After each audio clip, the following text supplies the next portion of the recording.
Yes sir. हाँ sir. Test भी आ गई क्या? इसका आंसर 8:3 या 3:8 ऐसा कुछ है। इसका आंसर आएगा m1/m2 चाहिए ना? हाँ सर। इसका आएगा 3π/8।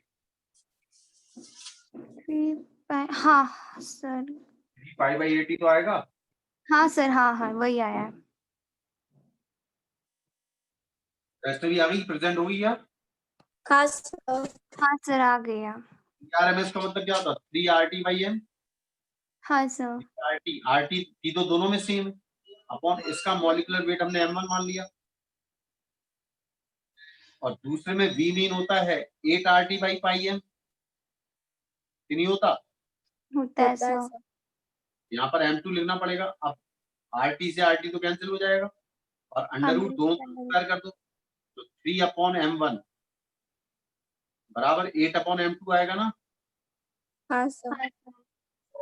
और पाई भी आएगा नीचे, सॉरी 8RT/m होता ना, ठीक है ना? हाँ सर। तो यहाँ पर पाई भी आएगा। अब पाई से यहाँ मल्टीप्लाई कर दो, 8 से नीचे कर दो, तो m1/m2 क्या आएगा?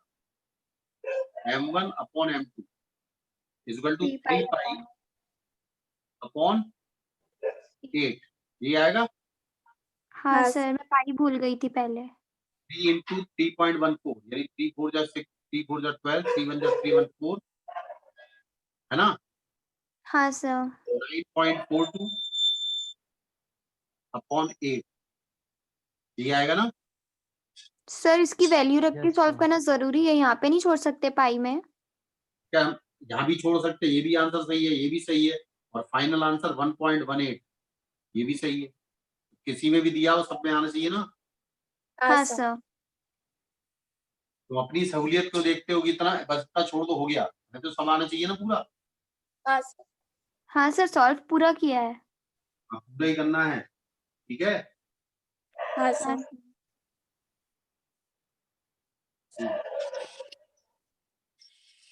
तो देखिएगा, एक सवाल लिखो। 12 मॉलिक्यूल दिए हैं, 12 मॉलिक्यूल दिए हैं, वेलोसिटी इनकी स्पीड लिखो 5226, 5226 लिख दिया। हाँ सर। 041 35 17 हो गया 12, देखो 5 7 1 7 and 3, लास्ट में 3 और है, हो गया 12। हाँ एक सर, बार 3 नंबर 5226 041 351 73 हाँ हुए 12 हुए, देखो गिन लो। हाँ सर, हो गए 12। वी हाँ, मीन सर। और VRMS निकालो, वी मीन और VRMS, और मोस्ट प्रोबेबल, मोस्ट प्रोबेबल कितनी है?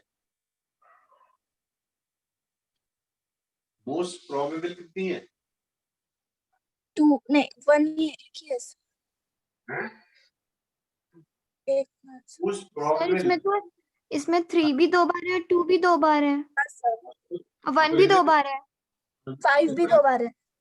तो इसमें लिख ऐसे देना, इसमें नो मोस्ट प्रोबेबल लिख देना, नो मोस्ट प्रोबेबल, समझ गए? हाँ सर। इसीलिए मैंने बोला कि आप क्या आंसर देते हैं। इसमें देखो 2 बार रिपीट है, एक बार रिपीट है, और 3 2 बार रिपीट है ना? 1 भी 2 बार है। 5 भी 2 बार है। हाँ, बस फिर हो ही सकती, ठीक है? हाँ वी सर। मीन कितना हुआ? सब कुछ जोड़ के और 12 से 12 डिवाइड से डिवाइड। हाँ सर। करना पड़ा है।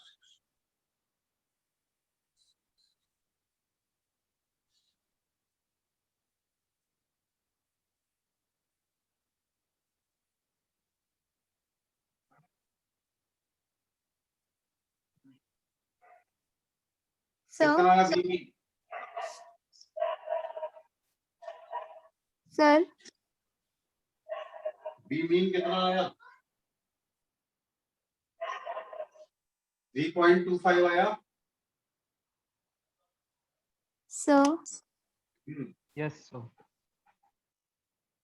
सबको जोड़ के 12 से डिवाइड कर दो बस।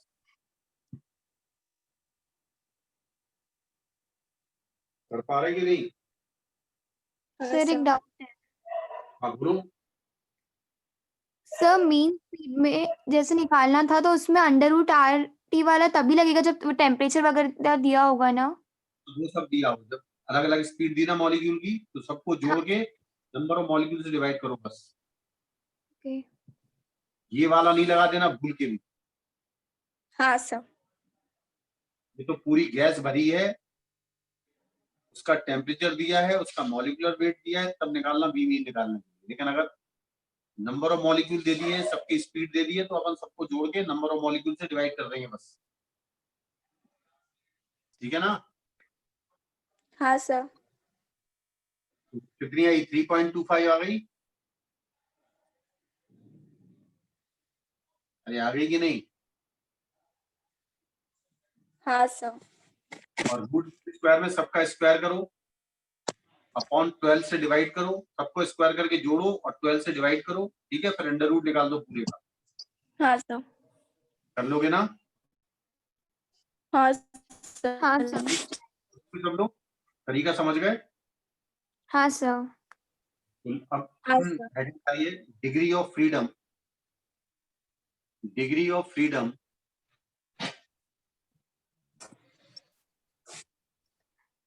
Degree of freedom. Sir new topic ना? हाँ new topic, degree of freedom. लिख दिया, हेडिंग डाल दी? हाँ सर। हाँ सर। देखिए, डिग्री ऑफ फ्रीडम का मतलब ये होता है कि एक गैस मॉलिक्यूल अपनी एनर्जी को जितने तरीके से यूज कर सकता है। जैसे एक मॉलिक्यूल प्योर सीधा चले, कैसे चले? सीधा। सीधा। तो सीधा। ये कहलाती है ट्रांसलेशनल काइनेटिक एनर्जी। कितनी होती है? क्या होती है? Translational kinetic energy. और मान लो वो चल भी रहा है और घूम भी रहा है, चल भी रहा है और चल भी रहा है, घूम और भी रहा है। तो एक तो रोटेशनल एनर्जी हो गई और एक ट्रांसलेशनल हो गई। समझ गए? हाँ सर। और मान लो चल भी रहा है, घूम भी रहा है और वाइब्रेट भी कर रहा है, तीनों एनर्जी हो जाएंगी, वाइब्रेशनल भी आ जाएगी। अपनी पूरी एनर्जी को जितने तरीके से यूज वो कर रहा है, उसको डिग्री ऑफ फ्रीडम कहते हैं। उसको क्या कहते हैं? Degree of freedom. आज समझिए, तुम्हारे पास 100 रुपए है। अब 100 रुपए तुम किस तरह से यूज कर रहे हो, कितने तरीके से यूज कर रहे हो, वो नंबर ऑफ वेज होंगे ना। हाँ सर। हाँ सर। तो यही समझो। तो लिखिएगा, डिग्री ऑफ फ्रीडम, हेडिंग डाल दी? हाँ हाँ सर। सर। तो लिखिए, the ways to utilize, the ways to utilize, the ways to utilize mechanical energy, mechanical energy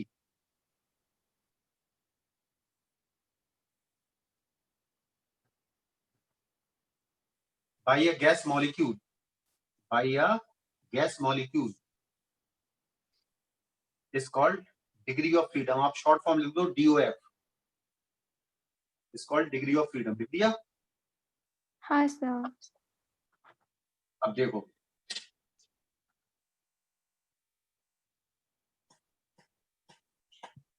मान लो एक मॉलिक्यूल है, इस मॉलिक्यूल का मास m है। क्या है इस मॉलिक्यूल का मास? एम। ये मान लो x एक्सिस है, ये वाला y एक्सिस है और ये वाला z एक्सिस। सही है? ये x एक्सिस, ये y एक्सिस और ये जेड एक्सिस। z axis. अब इस मॉलिक्यूल की VRMS इस डायरेक्शन में है। VRMS यानी net root mean square speed ये है। लेकिन इस वेलोसिटी का एक कंपोनेंट Vx है यहाँ, और इस डायरेक्शन में कितना है? We Y. Vy, और इस डायरेक्शन में कितना है? V Z. जबकि नेट स्पीड कितनी है? VRMS। और ये तीनों कैसे हैं? Vx, Vy और Vz क्या परपेंडिकुलर है आपस में? हाँ सर। तो VRMS क्या होगा? अंडर रूट ऑफ, याद करो इनका रिजल्टेंट है ना, नहीं जानते रिजल्टेंट क्या? अरे रिजल्टेंट निकालना जानते कि नहीं जानते? जानते हैं सर। मान लो ए और बी दो वेक्टर है, परपेंडिकुलर है, तो उनका रिजल्टेंट क्या होगा? Under root of a square plus b square होगा कि हाँ नहीं? सर। और अगर तीन वेक्टर म्यूचुअली परपेंडिकुलर है, उनका रिजल्टेंट क्या होगा? A square plus b square plus c square. समझ में आ रहा? हाँ सर, आ रहा है। हाँ सर। आ गया ना पक्का? अब काइनेटिक एनर्जी ऑफ मॉलिक्यूल क्या होगा? काइनेटिक एनर्जी ऑफ मॉलिक्यूल, इस मॉलिक्यूल की, सिर्फ एक मॉलिक्यूल, क्या होगी? Half mass of molecule into VRMS square. बताया ना? हाँ सर। बताया कि नहीं? हाँ सर बताया। बताया sir. Yes sir. VRMS square की वैल्यू करोगे तो अंडर रूट हट जाएगा यहाँ से। हाँ सर। m तो सब में मल्टीप्लाई होगा, हाफ m ये आएगा VX स्क्वायर, क्यों भी प्लस हाँ half sir. m VY square. नहीं समझ में आ रहा? बस हाफ m का अंदर मल्टीप्लाई कर रहा हूं मैं। नहीं समझे? समझ रहे हैं सर। ठीक है, तो हाँ इसने सर। अपनी टोटल काइनेटिक एनर्जी एक एक्स एक्सिस में बांट रखी है, एक वाई एक्सिस में बांट रखी है, और एक जेड एक्सिस में। तो ये जेड डिग्री ऑफ, एक्सिस। ये degree of freedom x direction में है, ये दूसरी डिग्री ऑफ फ्रीडम है, और ये तीसरी डिग्री ऑफ फ्रीडम है। क्या है ये? हाँ कितनी डिग्री ऑफ फ्रीडम है? अपनी पूरी एनर्जी उसने तीन डायरेक्शन में बांट रखी है ना। हाँ सर। ये लिख लिया इतना कि नहीं लिखा? लिख लिया सर। और ये प्योर ट्रांसलेशन में, यानी स्ट्रेट लाइन में चल रहा है। किसमें चल रहा है ये? Straight line. आगे लिख देना, molecule is in pure translatory motion, यानी स्ट्रेट लाइन, ना तो ये घूम रहा है ना वाइब्रेट कर रहा है, सीधा चल रहा है। समझ में आया? हाँ सर। तो लिखिएगा, so there are three ways, so there are three ways in which a gas molecule, in which a gas molecule utilize its translational kinetic energy, its translational kinetic energy। लिख लिया? हाँ sir. Hence there is 3 degree of freedom, hence there is 3 degree of freedom for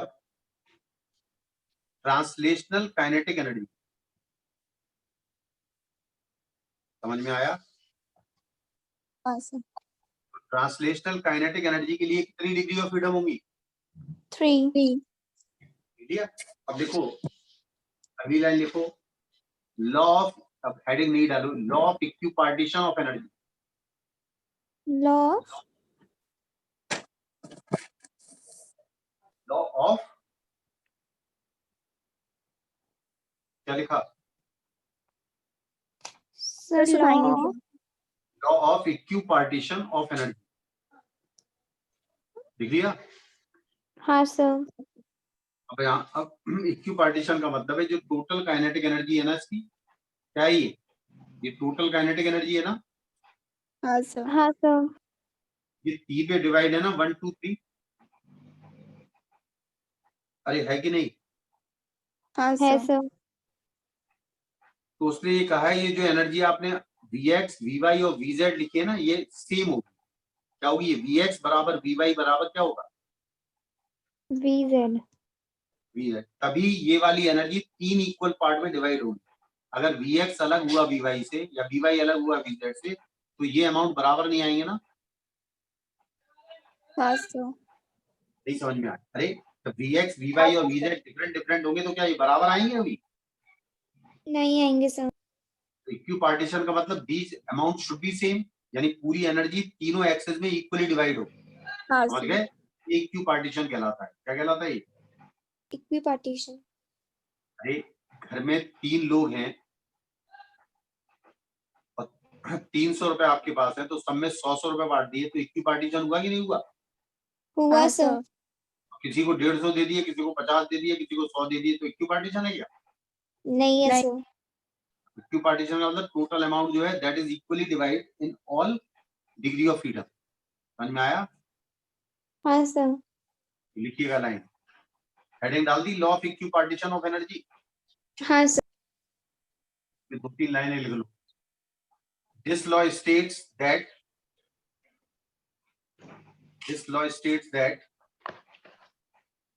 total energy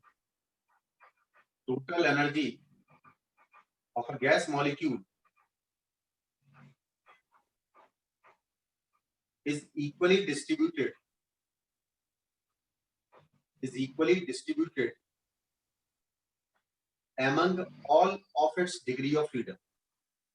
समझ गए? तो total energy होती है molecule की हर degree of freedom में इक्वली डिस्ट्रीब्यूट होती है, ठीक है? हाँ sir. The energy associated with each degree of freedom is equal to half kT. Her degree of freedom में जो एनर्जी होती है एक गैस मॉलिक्यूल की हाफ kT होती है। कितनी होती है? हाफ के। आप जानते हो मैंने कल ही बताया था गैस मॉलिक्यूल की एक मॉलिक्यूल की काइनेटिक एनर्जी क्या बताई थी? हाफ 3/2 mv बताई थी ना? हाँ कितनी सर। बताई थी? 3/2 kT। अब यहाँ पर डिग्री ऑफ फ्रीडम कितनी है? 3 है ना? हाँ सर। और ये एनर्जी 3 इक्वल पार्ट में जब डिवाइड होगी तो हाफ kT नहीं हो जाएगी? हाँ सर। नहीं समझ में आया? एक गैस मॉलिक्यूल की हमने कल सॉल्व किया था तो काइनेटिक एनर्जी 3/2 kT आई थी। हाँ सर। तो ये टोटल काइनेटिक एनर्जी है ना, और यहाँ पर कितनी डिग्री ऑफ फ्रीडम है? अरे इसमें कितनी डिग्री ऑफ फ्रीडम है? 3। तो ये एनर्जी जब 3 इक्वल पार्ट में डिवाइड होगी तो 3 से डिवाइड करो तो हर पार्ट में कितनी आएगी? हाफ kT आएगी कि नहीं आएगी? हाँ सर। तो ये लिखा है मैंने हाफ kT। लिख लिया? हाँ सर। समझ में नहीं आया? आ गया सर। तो लिखो हाफ kT। लिखो इफ देयर आर, आगे लाइन लिखो, if there are f degree of freedom. अगर मान लो f डिग्री ऑफ फ्रीडम है, कितनी डिग्री ऑफ फ्रीडम है? f। 3 की जगह f है, मान लो ज्यादा है, क्यों भाई? हाँ सर। देखो total energy of the molecule, अब उस जिसकी f डिग्री ऑफ फ्रीडम है उसकी एक मॉलिक्यूल की एनर्जी कितनी होगी? f इंटू हाफ kT होगी कि नहीं? हाँ सर हर होगी। डिग्री ऑफ फ्रीडम में कितनी है? Half kT। और कितनी डिग्री ऑफ फ्रीडम है? एफ। कितनी कितनी हुई भी? टोटल एनर्जी कितनी हुई मॉलिक्यूल की? एफ हाफ के टी। तो एक मॉलिक्यूल की एनर्जी आ गई। किसकी आ गई है? एक मॉलिक्यूल। एक मॉलिक्यूल की। अगर उस मॉलिक्यूल की degree of freedom DOF 3/2 kT, ठीक है? हाँ sir. Her degree of freedom में हाफ kT है, तो अगर आपके पास f डिग्री ऑफ फ्रीडम है तो f से मल्टीप्लाई कर दो। समझ में आया? तो एक मॉलिक्यूल की एनर्जी आ जाएगी, आ जाएगी नहीं? हाँ सर आ जाएगी। अगर मुझे n मोल्स की चाहिए, किसकी चाहिए? N moles. n मोल्स की। तो n मोल्स में कितने मॉलिक्यूल होंगे? n times of Na। नहीं समझ में आया? एक मोल में एवोगैड्रो नंबर के बराबर मॉलिक्यूल होते हैं ना? हाँ सर। तो n मोल्स में कितने मॉलिक्यूल होंगे? यार 1 रुपए में 20 जामुन मिलते हैं।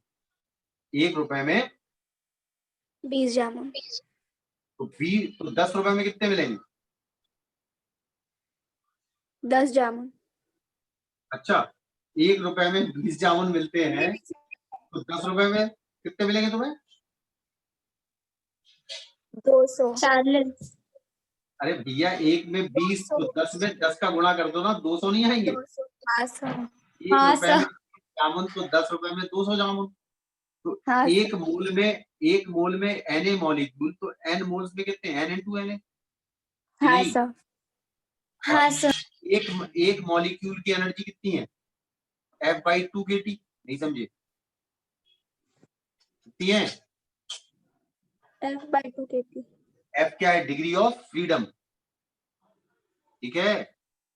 हाँ सर। और Na इंटू के किसके बराबर होता है? Na इंटू के, कल बताया था मैंने, Na इंटू के R के बराबर होता है, याद आया? हाँ सर। कितना हो जाएगा ये? F1/2 F इंटू N, और Na इंटू के को लिख दो R इंटू T। बोलो हाँ या ना? हाँ सर। समझ गए? और NRT को क्या PV लिख सकते हैं? हाँ सर। इक्वेशन याद करो। हाँ सर लिख सकते। तो क्या लिख सकते हैं इसे? Half F P into V। P क्या है? प्रेशर, और V क्या है? V क्या है? वॉल्यूम। आया समझ में? हाँ सर। यस तो अगर मोनोएटॉमिक गैस है, अगर सिंगल मॉलिक्यूल है, एक एटम है, अब मैं कल समझाऊंगा डिग्री ऑफ फ्रीडम कैसे निकालते हैं, मोनोएटॉमिक की, डायटोमिक की, पॉलीएटॉमिक की, ठीक है? अरे ठीक है, हाँ सर। चलिए आज का समझ में आया? हाँ सर आ गया। यस कल ये पूरा रिवाइज हो जाए, ठीक है? हाँ सर। हटाओ।